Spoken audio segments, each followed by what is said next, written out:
These reforms will allow us to support more regional, rural and Indigenous students to access higher education, because our government believes that every Australian should have access to a world-class education. This is vital for our cohesion as a nation going forward. Halving the gap in attainment and participation rates in regional and remote areas by 2030 will increase GDP by 0.6% by 2050, or around $25 billion a year. We will support regional, remote and Indigenous students to undertake high-level tertiary studies. We will grow university places in regional Australia by 3.5% a year, and we will also support regional universities to better serve their local communities.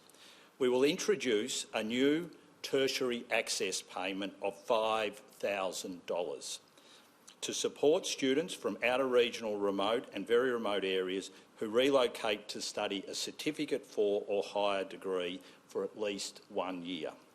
This was a key recommendation made by Dr Dennis Napthine in the National Regional, Rural and Remote Education Strategy, which our government made an election commitment to implement. In addition to this new payment, we are making improvements to fares allowance to make it easier for relocated students to travel home during their first year of study.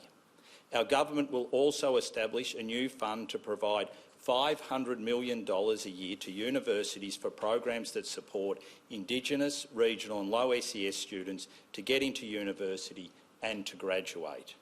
Universities can access funding to design and run their own programs suitable to their local conditions. Indigenous Australians from regional and remote areas have the lowest rates of higher education participation and attainment. We will support more Indigenous students from regional and remote areas to go to university by providing a guaranteed bachelor-level Commonwealth supported place at any public university. Last year I had the opportunity to go to Nookar and Numbulwar to visit the schools there in East Arnhem Land. And nearby those two communities is one of our regional university centres, which is run by two former Indigenous teachers. They are dedicating their lives to try and aspire and inspire young Indigenous students to go to higher education through the regional university centre they've established. If our changes and our reforms can make it easier for those young Indigenous students that they are teaching, then we will have done a great thing for this nation, and that is one of the key things that I hope they will achieve. Regional universities train the next generation of professionals who work in regional Australia, including in healthcare, teaching and agriculture. The government will establish a $48.8 million research grants program to fund regional universities to partner with industry and other universities to boost their research capacity. The Coalition will provide an additional $21 million to establish more regional university centres so people can get a tertiary education while living and working in regional Australia. We have already committed more than $53 million to establish 25 regional university centres across regional Australia, from the west coast of Tasmania to Kadina in South Australia and Boulogne in southwest Queensland. We will continue to provide leadership when it comes to regional education. Today I can announce the government will establish the role of Regional Education Commissioner. The Commissioner will oversee the implementation and monitoring of the government's regional education strategy. In summary, we will be providing an additional $400 million over the 4 years for regional students, universities and communities to lift the higher education attainment. To achieve Objective 3, we will strengthen the relationship between all universities and business.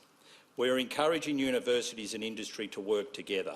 Doing so will make our graduates even more job ready and drive productivity improvements, innovation and discovery.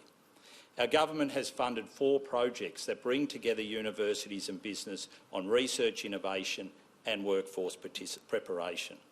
For example, the government is funding a pilot program in Adelaide where 50 ASC shipbuilding employees are learning new digital skills and defence contract requirements to better prepare them to work on Australia's continuous naval shipbuilding project.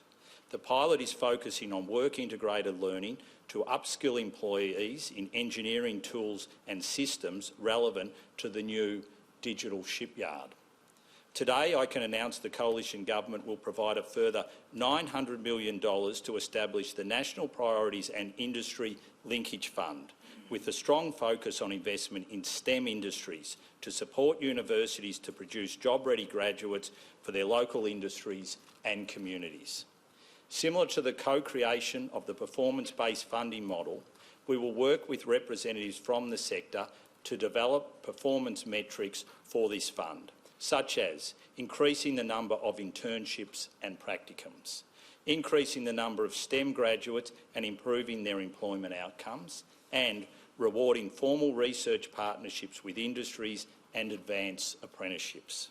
We will also address the current disincentive where less funding is provided for units that involve students undertaking certain types of work experience. Improving how we connect graduates to employers, as well as tailoring education and training to ensure young people's skills meet industry demand, is critical to the recovery of the youth labour market. Getting on-the-job training as part of your degree is invaluable and leads to better job outcomes when you leave university. The Prime Minister has challenged the vocational education and training sector to strengthen its focus on industry needs, and our universities must do likewise.